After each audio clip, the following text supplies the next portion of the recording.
안녕하세요. 작가 김세입니다. 여러분은 행복과 불행은 누가 만든다고 생각하세요? 네. 그쵸. 정해져 있다고 생각하는 사람도 있고, 스스로 만들 수 있다고 생각하는 사람도 있는데, 제가 지금 읽고 있는 이 왓칭이라는 책에서는 행복과 불행은 스스로 정할 수 있다고 되어 있습니다. 어떻게 되냐고요? 네. 214페이지부터 함께 할게요. 214페이지에 보면 뇌파, 인간이 가진 뇌파는요, 그 테레비 전파랑 비슷하다고 해요. 그래서 전자기파기 때문에 한 번에 두 가지 채널을 동시에 못 돌린대요.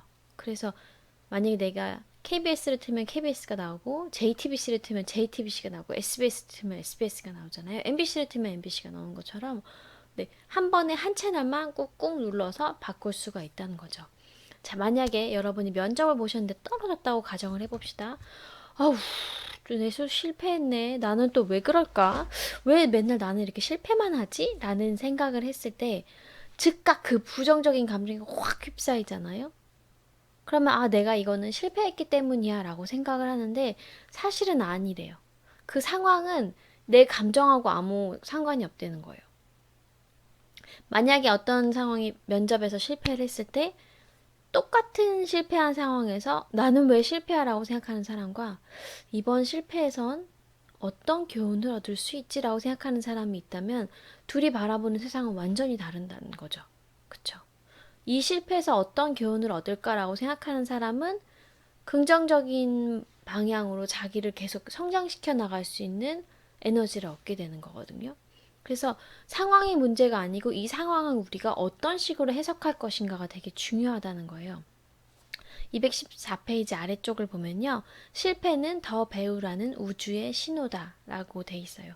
제가 저희 딸하고 저랑 확언을 자주 하거든요. 나는 강하다, 나는 아름답다, 나는 지혜롭다, 나는 멋있다, 나는 힘이 세다 이런 것들이 이제 아침에 어, 제가 말하면 딸아이가 따라해요. 근데 실수는 다시 일어설 수 있는 기회다. 제가 이 말을 알려줬는데 그거를 막 얘기를 하더라고요. 책을 아직 글씨를 못 읽는데 책을 막 넘기면서 그걸 얘기하는데 너무 제가 뿌듯했었거든요. 저희 딸한테는 실수와 실패는 기회라고 인식이 되어 있는 거예요. 그래서 넘어져도 다시 일어난다, 배우면 된다, 기회다, 막 이렇게 얘기를 해요. 지금 이제 6살이 됐는데, 그게 너무 귀엽고, 제가 엄마로서 해줄 수 있는 어떤 뭔가 좋은 선물을 준 것 같아서 행복하거든요. 근데 여기도 이 얘기가 나오네요. 실패는 더 배우라는 우주의 신호다. 모든 실패에는 어김없이 교훈이 들어있다. 교훈을 잘 배우면 실패 수업은 곧 끝나지만 교훈을 못 배우면 실패 수업은 자꾸만 되풀이 된다라고 되어 있습니다. 그래서 여러분이 반복되는 어떤 그런 안 좋은 일들이 있잖아요. 그런 게 있다면 여기서 내가 뭘 배워야 하지? 그리고 계속 배우려고 노력을 하면 결국은 잘할 수 있게 될 것 같아요. 음. 자, 캘리포니아 대학교의 심리학자 루보 미르스키 루보 미르스키는 이분 심리학자시래요. 고등학교 졸업반 학생들이 원하는 대학에 진학을 했다가 떨어졌을 때, 지원을 했다가 떨어졌을 때 어떻게 반응하는지 궁금했대요. 그래서 시각이 딱 확실한 사람들, 나는 너무 행복해요. 혹은 나는 너무 불행해요. 라고 말하는 이 두 팀을 딱 나눠가지고 조사를 했다고 합니다. 자, 근데, 어떤 학생이 예를 들어서 미국의 최고의 명문 프린스턴 대학과 대학을 하고 그다음에 지방대를 동시에 지원을 한 거예요. 근데 프린스턴은 떨어지고 지방대는 붙었을 경우에 그 평소에 내가 불행하다고 느끼는 학생들은 이렇게 말을 한대요. 아, 역시 나는 프린스턴 갈 그 수준은 안 되나 봐. 나는 그냥 지방의 무명대학교를 다녀야겠다. 이렇게 말을 한대요. 불행한 학생들은 제일 어두운 면에만 초점을 맞춘 거예요. 떨어졌고 나는 레벨이 낮다라고. 그래서 자기의 실력과 자기가 다니게 될 학교를 이미 평가절하를 한 상태에서 시작한다는 거죠. 근데 평소에 행복하다는 학생들은 어떻게 해석을 했을까요? 어떻게 해석을 했냐면, 에이, 뭐 프리스턴 대학교 못 가면 어때? 지방대학도 알고 보면 재미난 점들이 많아. 집에서 다니기도 가깝고, 오히려 잘 됐네. 이렇게 긍정적인 거를 먼저 본다는 거죠. 정말 정반대로 똑같은 환경인데 가장 안 좋은 것만 생각하는 한 팀이 있고 가장 좋은 거에만 초점을 맞추는 한 팀이 있는 겁니다. 자, 행복한 사람들은 그러면 늘 이렇게 살아가는 걸까요? 루보 미르스키 교수는 한 번 더 실험을 했다고 합니다. 사람들한테 자기가 가장 좋아하는 후식을 고르라고 그랬대요. 그래서 행복한 사람과 불행한 사람이 치즈케이크, 아이스크림, 바나나 파이 순으로 있었는데 좋아하는 후식을 골랐는데 두 사람은 치즈케이크 되게 좋다고 그랬대요. 근데 일부러 바나나 파이를 놔둔 거죠. 그니까 불행한 사람은 바나나 파이를 받자마자 오늘 휴식이 왜 이래? 맛이 형편이 없네. 이렇게 확 화를 냈대요. 근데 그냥 다 마음에 안 들고 이 후식 전체가 다 싫다고 그렇게 평가를 했는데 행복한 사람은 바나나 파이를 한 입 먹더니 이것도 뜻밖의 되게 맛있는데? 오히려 잘 됐어. 오히려 잘 됐어. 완전 초긍정인데? 이렇게 했다는 거예요. 자기가 사실은 되게 평가를 낮게 했던 후식이었는데 그걸 먹자마자 그 안에 숨겨진 뭔가의 긍정성을 찾아냈다는 거죠. 그리고 그걸 즐겼다는 거예요. 이분들 도딱 같네 진짜. 네. 긍정의 힘이 대단한데요? 자, 그래서 교수는 행복과 불행은 이처럼 환경이나 운, 머리가 만들어내는 것이 아니라 스스로 창조해 나가는 것이다. 라는 사실을 확인했다고 합니다. 보니까 그 연예대상에 김종민 씨가 받아가지고 요즘에 되게 많은 프로에 나오더라고요. 근데 그분이 항상 막 싱글벙글거리고 어떤 상황에서도 좀 그래 괜찮아 막 이렇게 약간 받아들이시는 성향이더라고요. 근데 이걸 보니까 갑자기 또 김종민 씨가 이렇게 웃고 있는 모습이 생각나는 것 같아요. 음. 아래쪽 계속 또 가볼게요. 위인으로 추앙받는 사람들은 알고 보면 밝은 면에만 초점을 맞췄던 사람이다. 역시 저도 굉장히 밝은 면에 초점을 많이 맞추는데 그러면 좀 네, 잘 살 수 있겠는데요? 되게 행복한데요? 저뿐만 아니라 여러분도 충분히 가능성이 있으세요. 너무너무 세상은 다양하고 여러 가지 개성 넘치는 사람들이 살고 있어서 여러분과 제가 활동할 무대가 분명히 있을 거라고 생각을 해요. 맞죠? 네. 잘 알려진 대로 링컨 되게 존경받고 사랑받는 대통령이죠. 링컨은 40대 후반까지 무려 8번이나, 8번이나 선거에 낙선했고, 사업도 시도해볼까 했지만 2번 모두 실패했다. 이러면 정말, 이건 어려운데, 8번 정치 시도했는데 실패하고, 비즈니스도 했는데 2번 다 실패하면은 맡기기가 좀 어려울 것 같은데요? 네, 근데 결국은 해냈죠. 그래서 정말 역사에 남는 엄청난, 네, 대통령이 됐잖아요.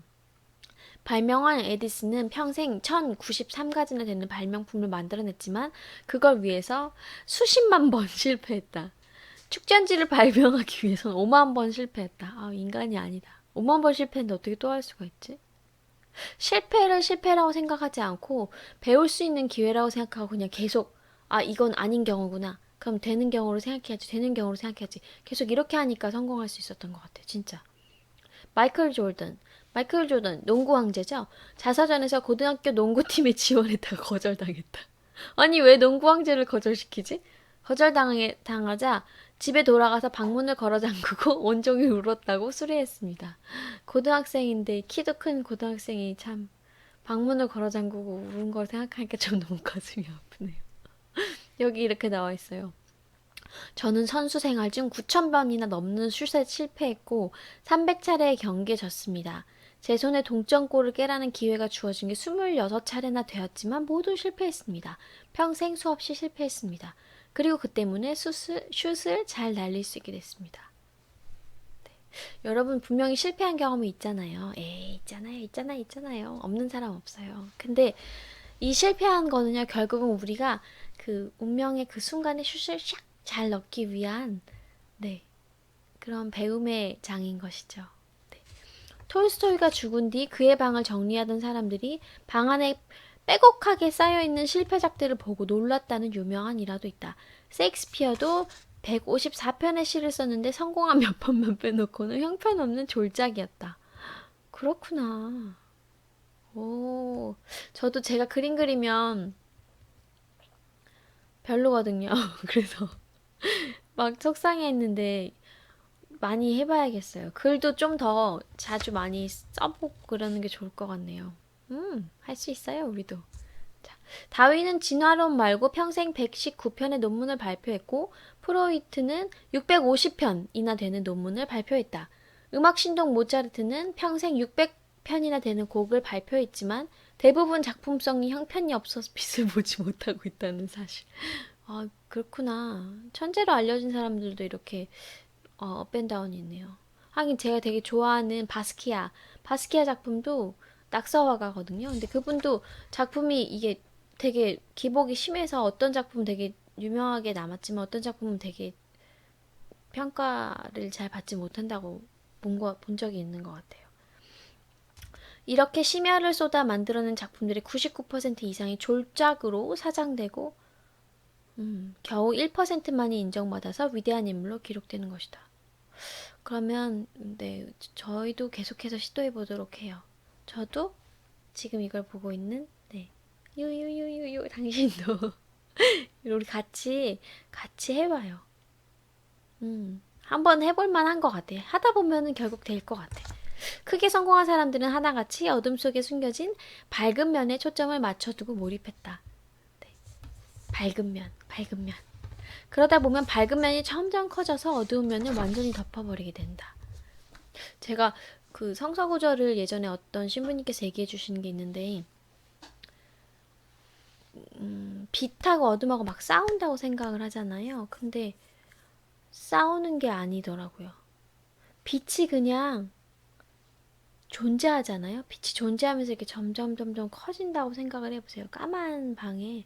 그럼 빛이 이렇게 점점 커지면서 어둠을 그냥 이렇게 끌어안는 거더라고요. 그리고 그 빛이 가득 차요. 공간에. 그걸 제가 느꼈을 때, 아, 내가 나쁜 무리 혹은 어둠, 악마들하고 싸울 필요가 없구나. 그냥 내가 정말 빛이 점점 커지면 저절로 다 이것들이 것이라고 하기도 그렇지. 그냥 어둠이 사라지는구나. 어둠이 빛이 되어가는구나. 그냥 그렇게 느꼈어요. 제가 20대 중반인가 후반인가 되게 힘들 때 생각한 거였는데, 네. 여러분의 삶에 어떤 어둠이 있건 간에 두려워하지 마세요. 어둠은 한 번도 빛을 이긴 적이 없고, 빛은 한 번도 진 적이 없어요. 진 듯 해 보이지만 불이 하나만 있어도 그 불빛은 어둠이 어두울수록 훨씬 더 밝게 빛나고요. 그리고 결국은 방 안을 가득 채우고 어둠을 다 끌어안을 거예요. 그럼 유용하셨으면 좋아요랑 구독 버튼 눌러주시고요. 네, 저는 네 갑자기 허리가 뚱뚱해 보여서 네 유용하셨으면 좋아요랑 구독 버튼 눌러주시고 2017년 원하시는 모든 것들 다 이루는 한 해 되실 거라고 믿고 있어요. 우리 어두움 속에서도 밝은 거, 긍정적인 걸 찾아내는 한 해가 되도록 합시다. 그럼 잘 자요. 잘 잘 사람들은 잘 자고 출근할 사람들은 잘 출근하시고 운전할 사람들은 다 운전하시고 뭐 오늘 할 거 있는 사람들은 미루지 말고 합시다.